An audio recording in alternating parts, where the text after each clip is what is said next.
how way, ay, ay, ay, ay. How we up, ay, ay, ay, ay, ay, ay, ay, ay. How way, ay, ay, ay, ay, how way, ay, ay, ay, ay. Hi, everyone. Welcome to The Bridge. I'm your host, Kira Young, and you've reached me on Revolution Radio at freedomslips.com. We are simulcasting tonight with Real Liberty Media and also with People's Internet Radio. So welcome, everybody, and thank you so much for listening. We have a really good show tonight. Our first hour guest is Angela Bibens, and she was the camp attorney at Ocheti Shikoe for, goodness gracious, well, Standing Rock, really, for all the water protectors. I think it was about 5 months. And so she's going to talk about her experiences there. And then the second hour, we've got Josh Michener, who is no longer the cook for Two Rivers down in Texas. He has left that in some capable hands and traveled, visited some other camps, and now he's up in Pennsylvania at Lancaster Stand. So we're going to hear from Josh again, and he's going to tell us what's going on up there in Pennsylvania. So stick around, and Steve, can you see if we can get Angela on the line? Hi, this is Angela. Hi, Angela. It's Kira. Welcome to The Bridge. Thanks for having me. So I've admired your work for some time. I learned about what you were doing when some friends of mine got arrested at a treaty camp. So Sure. I was really happy that you were there doing what you were doing, and a lot of people have suggested that you come on and tell your story. I know that's not really your thing, but it is I think a lot of people can learn from your experiences, so that's why I invited you on. I appreciate the opportunity to talk about what brought me to camp and some of the work that I did over the last several months. So it was about 5 or 6 months or so that you were living? Six months from August 22nd, and I left on February 1st. Yeah, that's a long stay. That is hardcore. Not easy. Not easy living. When I was there, I couldn't sleep. So it was, yeah. People don't realize the conditions were pretty intense with all the floodlights and the helicopters and planes flying over all the time, and then the actions themselves were very intense, and so that you put your time in. You're a veteran for sure. Well, thank you for saying that. I certainly don't feel in the same caliber as the actual vets who came to camp and provided much needed security, did some of the intel operations to make sure that things were, especially women, children, and elders, were safe in camp. And then, the big show of support that came from around the country on the weekend of December 4th and 5th. That was just tremendous. Yeah, I'm sorry I missed that. That was amazing. And just knowing that, just seeing the height of 10,000 people just responding, was breathtaking to see all those, teepees set up and people singing and praying and I guess some of the world was watching, but apparently not enough to stop this Nazi militarized police force that just basically pronounced whatever they felt like pronouncing a riot in order to do whatever they wanted to do. Sure, and certainly we've seen that the bench, the judges in Morton County do have some reasonableness in their approach to these specious charges over overreaching charges. Last week, 11 water protectors were able to walk away from their cases when the court found that there was a lack of evidence to support the charges that Morton County prosecutors brought against them. So that was some good news out of the legal front. Yeah. Do you see in the future, do you think more of that's going to happen? More? It's hard to predict. There was one water protector who won his case at summary judgment out of the first group of arrestees from August 11th. But there were 7 convictions out of that arrestee group, including Dr. Sarah Jumping Eagle. Wow. And so when they are convicted, what does that mean for them? A permanent record? Fines? Yes, they have a misdemeanor criminal conviction on their record, and they were fined each $1,000 in restitution, which is, not really related to the actual criminal conduct as much as it is to Morton County's pursuit of damages to recoup the costs that the state of North Dakota has laid out for what they consider emergency law enforcement services, which now totals $22 million. Right. So the district was able to do some somersaults there in his approach, which could pretty much be interpreted as unconstitutional, in my opinion. The way that he argued that the water protectors should not be able to get lawyers, from the county, and should also have to pay this really odd sort of restitution. It's, pretty unprecedented. Right, and those with court-appointed counsel were also ordered to pay an additional $300. And their counsel argued on the record that they kept no records of their hours or, any kind of billing because they're paid out a flat fee from the state of North Dakota for each case that they take up, depending on the level of the charge. Misdemeanor is at a certain rate and felonies are at a different rate. So, this is just really a bypass of constitutional rights. The Gideon versus Wainwright case that allowed required courts to provide indigent defense for people who could not pay for their own counsel. So, there are some basis for appeal, and I think some appeals are going forward. The concern, however, is generally that these appeals could be, the lower court's decision could be affirmed, and that would then create bad law. There's not a lot of case law on the books in North Dakota, like for some of these charges. There are very few appellate cases that attorneys can rely on for broader definitions of the law. And so when appeals happen and they affirm bad appeals, then it just reaffirms the prosecutor's ability to bring forth charges that may seem vague and then, are given broader power in terms of the prosecutorial instrument to bring charges against people and reduce their ability to defend themselves. So it sets a bad precedent, and that's the hesitancy toward going forward with a lot of the appeals. That you don't. It's a risk. Yeah, it's a definite risk in that kind of political environment, and I believe the judges in North Dakota are on an election cycle, which makes it even worse. They're not appointed like they are in my home state of Colorado,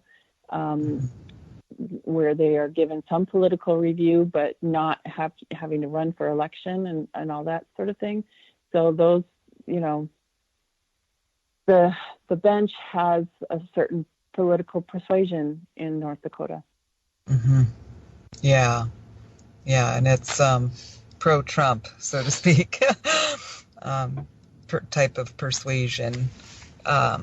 So let's go back a little bit to how you ended up there, and what brought you there. How did you end up as a camp attorney Sure. with this responsibility?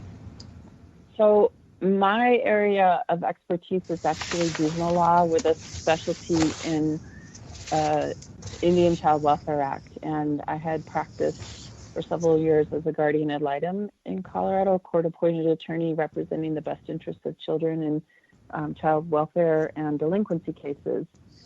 I had done some criminal work as a public defender, criminal defense work, but that was just really enough to be able to understand criminal procedure. I've done a limited number of trials, but I left my law firm in 2014 to stay home with my 3 kids, and I wasn't sure which direction I was going to head in next. And in 2014, I went back to my uncle's lodge, Lee Plenty Wolf, as somebody in the Denver Indian community I've known since I was in law school. And I started my healing process in earnest from a toxic work environment. And I just started praying to Kankashida about what I should be doing with these skills that I have. And I met Kimimela Lak, who's big sister to Wania Lak, at ceremony here in the Denver area in May of 2016. And she started talking about the pipeline. Her mom, Dorothy Lak, was with her, and she was concerned that her mom was going to chain herself to a bulldozer. And I said, well, if Auntie Dorothy is going to do that, then she's going to need a lawyer. And that sort of planted the seed of what I might be able to do to help. And the summer went by and didn't really think much more about it. And then Dallas and his fiancée Sonia were coming through town on a road trip, and they put out a call to meet them for dinner. And Kimimela and I met them and at Tokabe. And we talked a little bit about the pipeline, but not in great detail. And a couple of days later, Kimimela called me and said, do you want to go to Sacred Stone Camp? And this was like the beginning of August. And I said, sure. My kids weren't in school yet. And so I said, if you can handle a 12-hour car ride with my 3 kids, I'll drive. And we went up there, and I met Joy, I met Wania. And I really wasn't thinking about, being a camp attorney. We tabled for No Dapple at the Fort Yates powwow. My kids had a great time. But we were told we couldn't swim in the river at Sacred Stone Camp because there was too much benzene from the Bakken. Because my kids we'd all brought our swimsuits, and I was like, and we're big on swimming. I love water. It's been a healing factor in my life for a long time. I swim for exercise. I go to my uncle's lodge, and the water there is healing.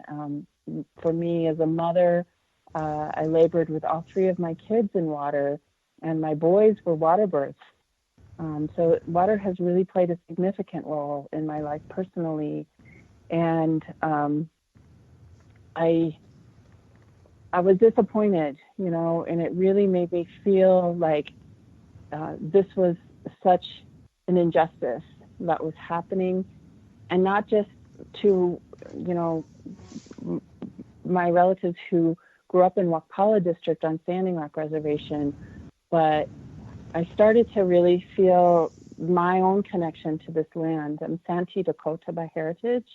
My dad was an enrolled member of the Santee Sioux Nation in northeast Nebraska, and my ancestors were removed from Minnesota, and in all likelihood had gathered around the Cannonball River and Sacred Stone for ceremony, in years past. And I definitely felt a pull to be there, but I had to go back to Colorado. I was doing had signed up for my first ever sprint triathlon, and that was a couple of weeks into August, and I couldn't go back until after that was done. But in the meantime, my uncle had gone there, and he called me and he said, "Nisi, there's no lawyers here. Can you come?" And so I was getting these messages from multiple directions, like, you need to go to Standing Rock.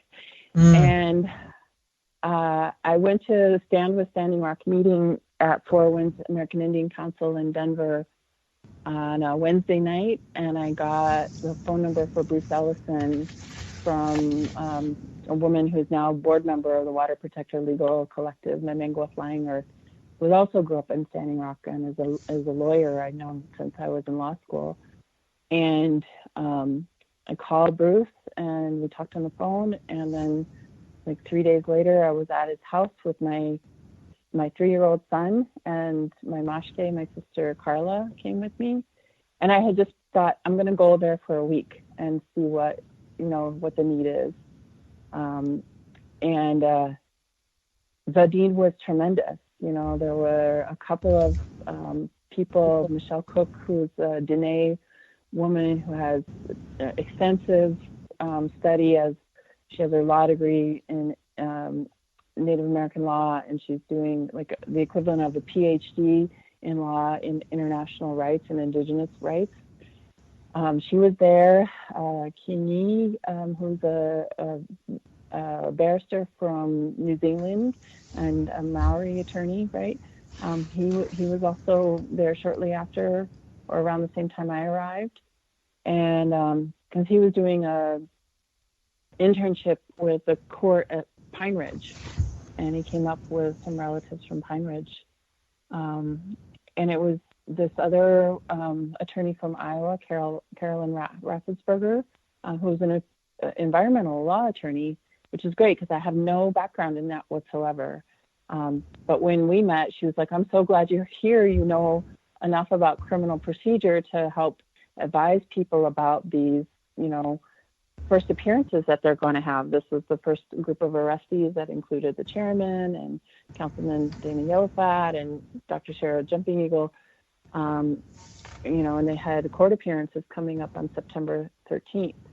And I was like, well, I can't leave now because there's so many things going on. And I called my husband and I said, I need to stay for at least 2 weeks. And then the dog bite day happened. And everything changed in camp where, for a couple of weeks, everything was just this beautiful pageantry, the receptions, the gifts. I was there when the totem pole came from the Northwest tribes, and I was there when our historical enemies, the Crow, came with their gifts and reconciliation, and just the strong, beautiful Hawaiian women that came and brought their dance and their message of resistance. And I was just being immersed in my culture for the first time in my life. At the age of 44, having not grown up with my indigenous family from Santee and Sioux City, Iowa, I was hearing my language every day. I was, relating to the plants and the water and, getting the good medicine. There was eagle medicine in camp when the eagles flew over. And the night that there was a call and response between the drum group and a pack of coyotes. And so we had coyote medicine that night, and the Wakians, the thunder beings came and brought their gifts, and all of this stuff surrounding me and my son in camp was beautiful. But then they used our medicine as weapons against us when Dakota Access Security hired security that had these dogs, and they knew what they were doing. It was completely premeditated. The day before that incident occurred, Tim Mentz and his archaeological firm had, with the help of Earth Justice, filed a map in the D.C. court outlining all the sacred sites that he had been able to document as he was allowed on this land to map everything out. And with complete premeditation, they Dakota Access rerouted their work schedule on Labor Day weekend to plow through those sacred sites and create this crime scene. And people rightly, in my opinion, went up there to confront them. What are you doing? And there they had all these dogs. They were completely prepared to defend their egregious actions. Incredible. And thank goodness Democracy Now! Was there to capture it. Or Yeah. before there were cameras there to capture this kind of thing, non-Indians would not believe the type of police brutality that natives are subject to, on the regular. It's just like, oh, no. People just wouldn't believe it. And it's like, well, it's on film now. Take a look. Right. Here's people praying. Now they're being attacked. And, it's that simple. And then the whole idea of people being basically forced at gunpoint to accept this company's, putting a pipeline through that land and under that water, literally forced at gunpoint. It boggles the mind. So your role, you really were filling a void there, and the way that the Morton County people were acting like you guys were like these big shot attorneys that came in, and you should be able to handle this, and how dare they be able to ask, you're these big shot activist attorneys, and how dare these so-called water protectors be able to use their constitutional right to a lawyer in our county when these big shot lawyers are there to do that for them. So that was the argument. The big shot lawyer who's like a suburban housewife with 3 kids. Right. And then I didn't go there I didn't know what was going to happen when I showed up with my 3-year-old on my hip and a box of business cards. I had never heard the term movement attorney before.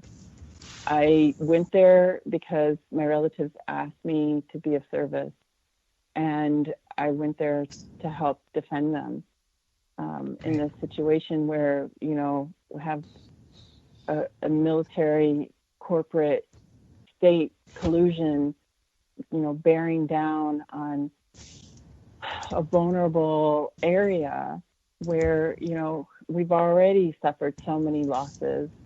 I'm a descendant of Chief Red Owl, and one of my ancestors, Cut Nose, was hung at Mankato in 1862, in the largest state-sponsored mass hanging the world has ever seen under President Lincoln. And, I live with that legacy of my great-great-grandfather in the prisoner of war camp at Mankato, marched at gunpoint to concentration camp in Iowa and then on to Santee. I've learned so much more of my own history there. I met 3 of my own cousins from Santee I'd never known before in camp. This was a homecoming that was a long time in the waiting for me. And, there were lots of emotional moments, just like every other person who tells their story. I've heard over and over again that people found their spirit there, and I'm no different. Right. And what an amazing moment. And I keep, as things are the way they are right now, and, we all watched everyone's hard work be destroyed on yet another live stream. I just want to keep reminding people that still miracles still happen, and those miracles and those moments can never be taken away. And we did move forward. We really did. In incredible ways. So I know it's hard to, to keep that in focus, but that's what I like to keep reminding people of. That we still have that. And I tried to bring that positive message out through social media as well. I think we were chatting back and forth before the show on Facebook Messenger. Before I went up there, I had 300 friends, mostly family and people I've known, face to face. And most of my posts were coffee memes and pictures of my kids before Standing Rock. And now there's over 2,000 people who are friends or following me, people that I do know from my experiences at Ocheti Shakoi Camp and Sacred Stone Camp and Sichongo Camp. And, people who I have great admiration and respect for the sacrifices that they have made on behalf of our First Medicine, on behalf of, the Oyate, Standing Rock, and, for their own reasons, their own fights and their own reservations, their own front lines. Now we see, camps are popping up all over. And what so inspires me is that our allies are awakening to what we have known all along, that our connection to Unchimaka, to Mother Earth, is a spiritual connection. When we were removed from our reservations, it was like having our umbilical cord cut against our will. And being able to be on our land in ceremony with our people, there is no comparison. It is incomparable to most people what that experience is like unless they live it. And I've had that opportunity now, and I understand that sovereignty is not just a legal concept. It is a state of being, and that is what I experienced at Standing Rock, that freedom to express your indigenous inherent rights to be who you are, truly at the core of who you are, who your ancestors meant you to be. It's beautiful. And I think that for myself, I think that people really responded because we all want that. We've all been colonized, and we've all been programmed to accept this current insane situation that we're under. And I call them the psychopaths in charge, the people who have conspired to make it somehow legal to destroy all life for profit and illegal to resist that. That's pathological. That doesn't even make any sense to anybody of any culture. Right. But so John Trudell says that when all of the whole world is tribal in its roots, and he says that when land became property in Europe, the feudal system was imposed. That's when Europeans lost that connection to their own land. Mm-hmm. That the land became chattel, and they became chattel, and they were viewed upon by the landowner as part of the property to labor on the land, indentured servitude. And that's where that shift occurred, and that thinking of having dominion over the land rather than, being a steward of it, being a caretaker of Unchimaka. Mm-hmm. Yeah, so lost freedom and really lost their indigenousness. So it makes sense.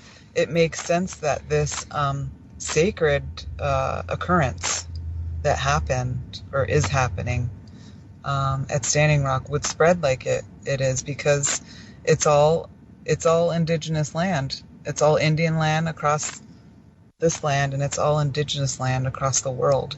And so that's why I support people all over the world that are fighting. And I've had people from the UK on the show who identify themselves as water protectors, who, their slogan is "Water is life" too, and they're fighting to stop fracking in the UK. And they have a fighting chance. They really do. So good for them. And It's the fight is important wherever it's at, but it is also important to embrace. I mean, culture is really all that we have. Essentially, race is pretty much a made up thing, because, human beings have been traveling and having children, I'll put it nicely, Yeah, around sure. together, since the beginning of time. So, Hopefully, mostly consensually. exactly, right. So there is really, I mean, and there's as much genetic variance between people who identify in the same race and people who are supposedly of different races. There's the same amount of genetic variance between those groups of people. So to me, it's something that people made up to justify their privilege, to try to make a science out of it, Mm-hmm. But really all we have is language and culture. So when we focus so much on this made up thing called race, that's when we lose our culture, and we lose our languages, and we lose those special things about who we are as people. So that part is important, really, really important, probably the most important thing.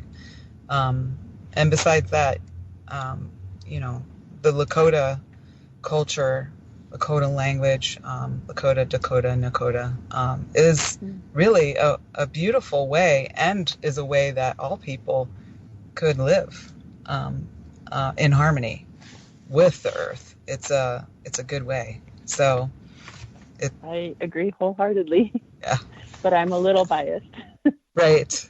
But I also had a man named John Wathen on the show, and he's an adopted Lakota, a white guy, and he's from Alabama, really talented photographer, and went to Standing Rock many times, got some great photos, and did some really good activist work. He's also an activist and a water protector.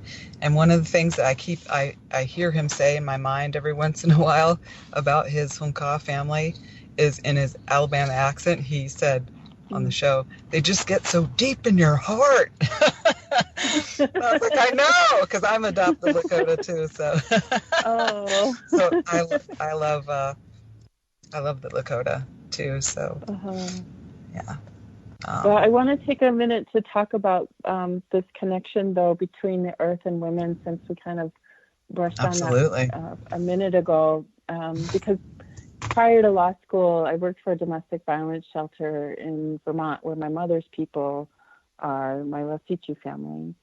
And, I learned a lot about domestic violence. I was a child witness of domestic violence, and I definitely relate to all the connections that women before me have made between the rape of Mother Earth and the treatment, especially of Indigenous women missing, murdered, and violated women that are our sisters.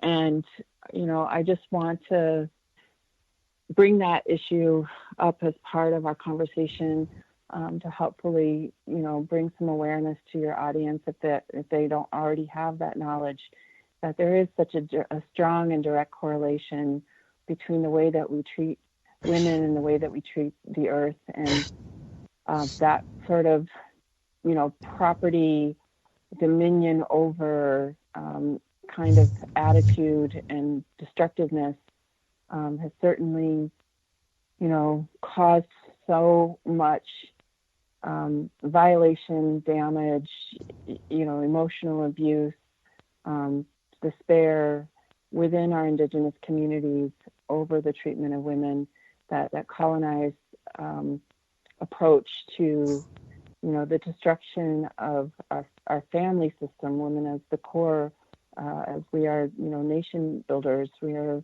life givers. That's, something I take seriously as a mother of three.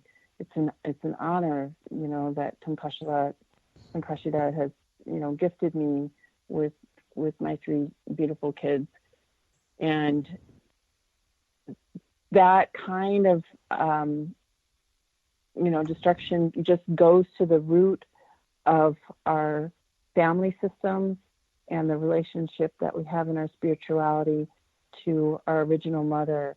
And I'm hoping that one of the things that comes out of this movement is a broad-based recognition of how we as a society can do so much better, not only through environmental protection laws and, being more environmentally responsible, but that will also, carry over into the protection of women and our family systems, that we can build those assets through our relationship with Nchimaka, that everything in our lives that brings forth life is regarded as sacred and honored with that kind of attitude.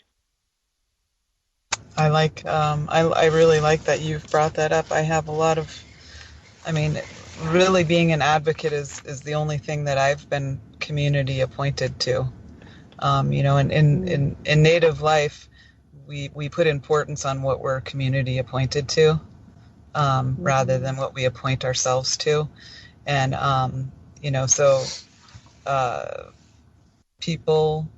my mother was a scientist and then retired, and then she became and she worked at a women's shelter. So I actually have training, but I don't work in a women's shelter, and it's not my profession, I should say like that. But people tell me things, and I help them.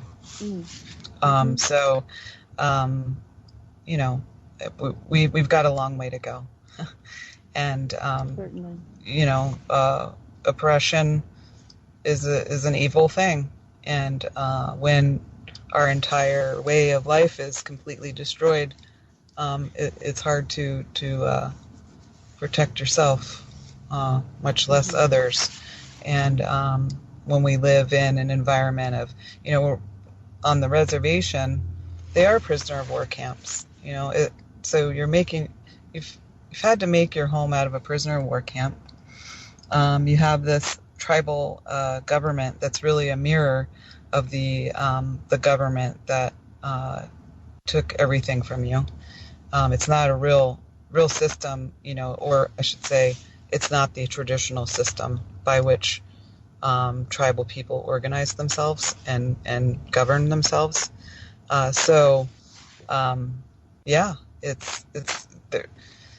There's people working inside of it to change it from the inside. There's people working on the outside of it to change it from the outside. There's people who work in both worlds, inside and outside, to try to make positive change and heal and protect women and children. And it's a hell of a thing.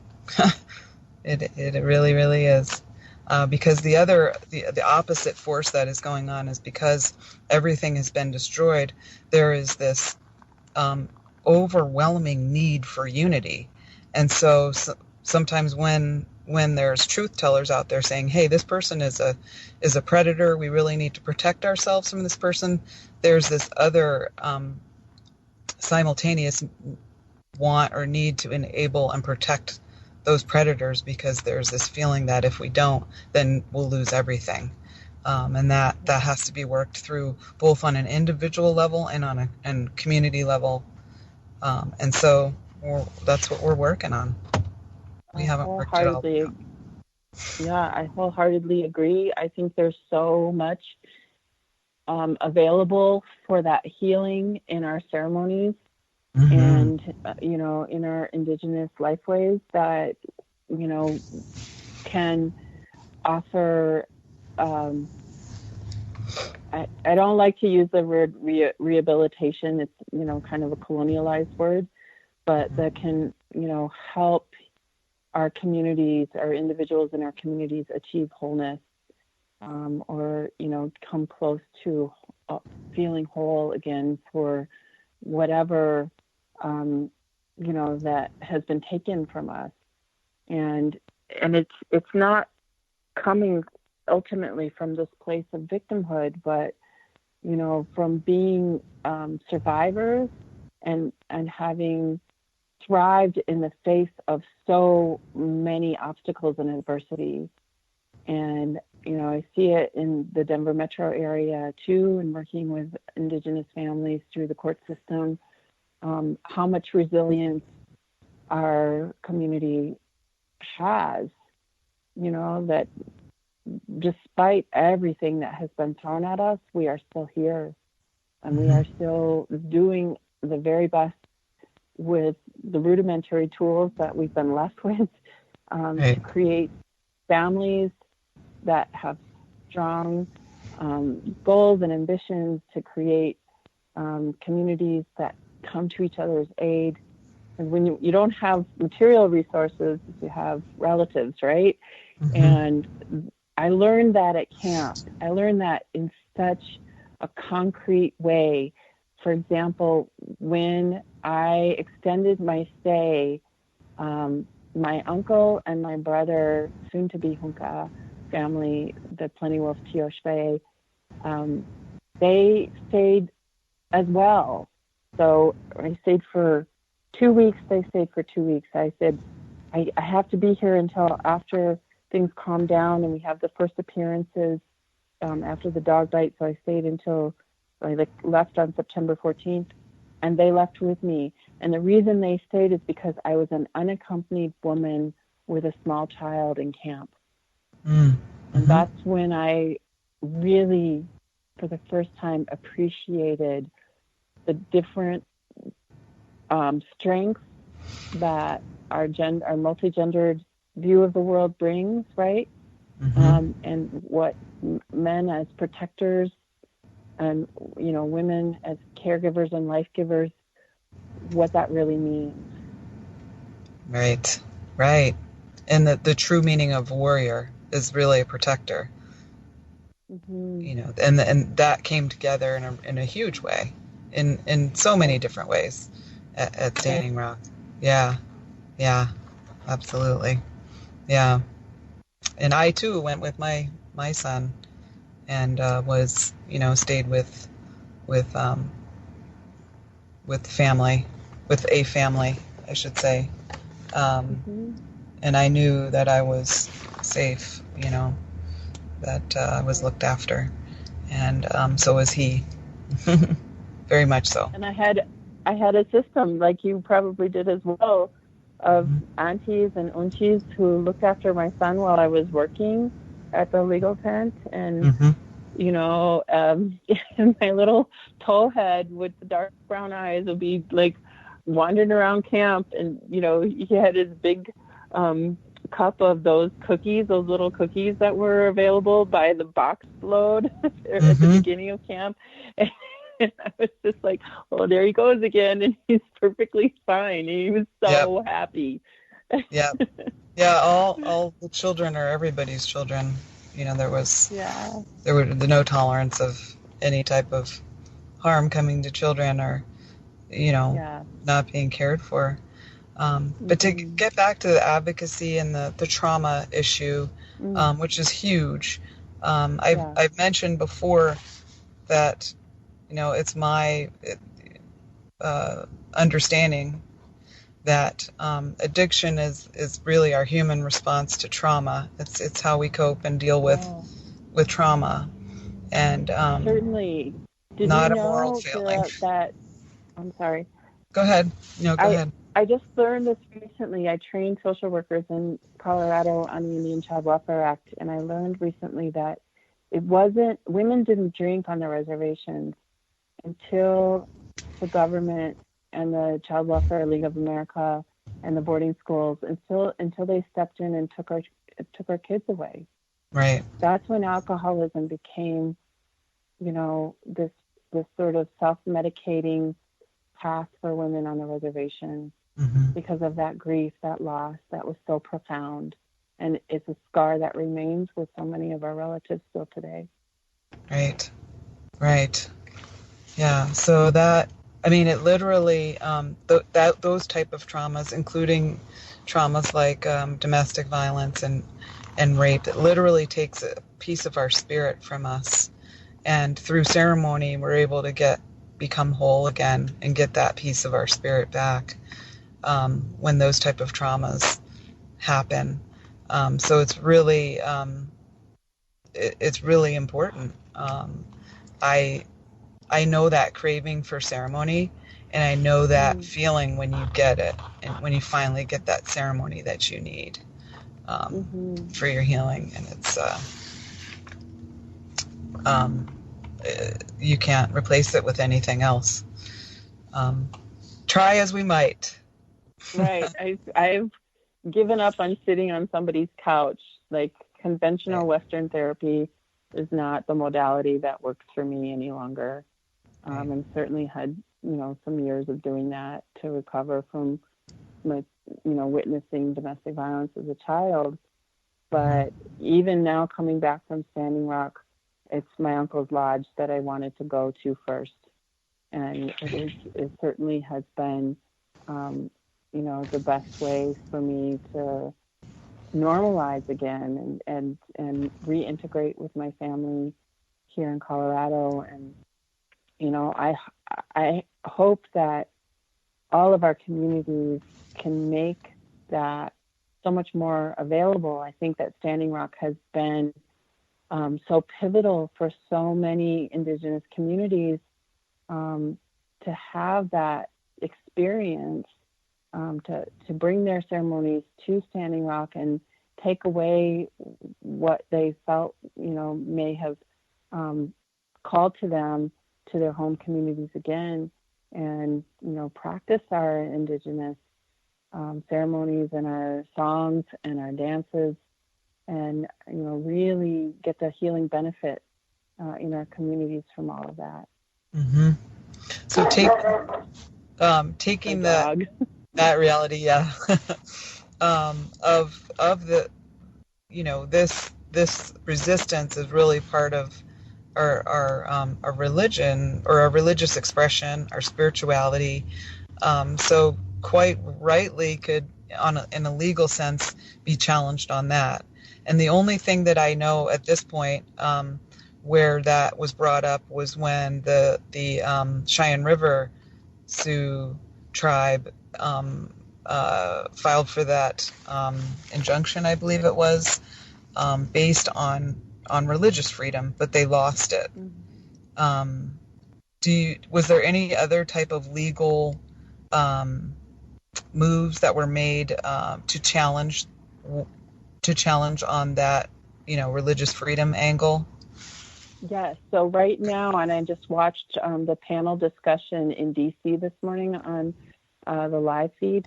Jumping Eagle versus Trump is a case that has been brought forward in the DC Federal District Court. Dr. Sarah Jumping Eagle is the lead plaintiff, and the attorney, and I can't remember it's like a revolution kind of law group. They have revolution in the name. I'll look it up while we're talking. Anyway, the attorney explained in this panel discussion that because you have individual plaintiffs, that they have better standing for bringing these religious freedom arguments forward, because the tribal government, just like most governments, can't really say.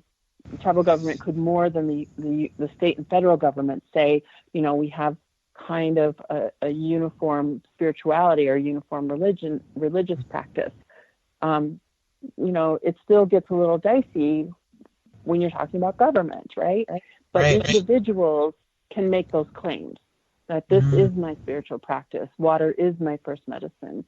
And, who's better to make that claim than a doctor about what is healing? And so I'm really excited to see what the court's response to this suit is. They're saying basically that the federal government did not have, Trump as the president did not have the right to reverse an agency decision without any explanation. That at the very least, they owe Standing Rock, they owe Dr. Jumping Eagle and the rest of the plaintiffs an explanation of why the Army Corps of Engineers did an about-face on the permitting process without the environmental impact study. Mm-hmm. Wow. Well, I wish her the very, very best and everybody involved with that claim, and that's exciting. Yeah. Like to see more about that. Definitely. Somebody tag me to that to that Yeah, video. I you want to should check it out. ask her to be on your show. I would love to have her on the show. I have the greatest respect for her, and everything that she's done. So this has been a really fantastic conversation with you, and I'm so glad that you came on. We only have a couple more minutes. Was there anything that you wanted to get out there before we go? I just, Standing Rock and the camps have moved on, but the legal fight is going to remain well into the fall.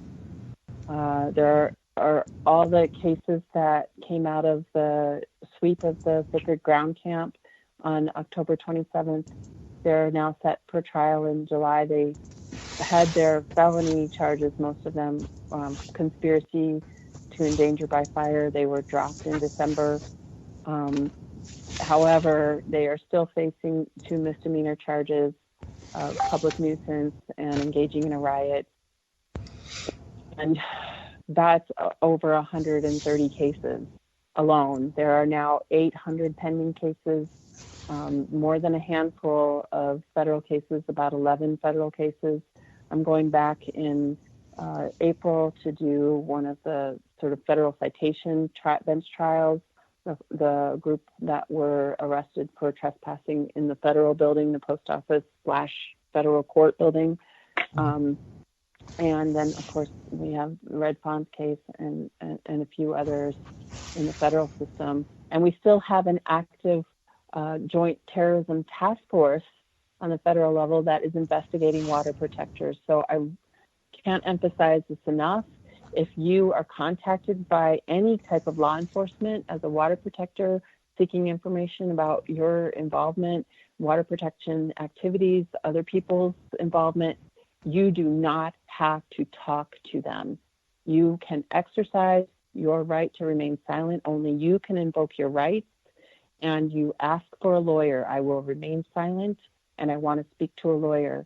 And if you need legal assistance and support, please call the Water Protector Legal Collective Hotline at 605-519-8180, and they can help connect you to a lawyer, especially if it's concerning this federal investigation.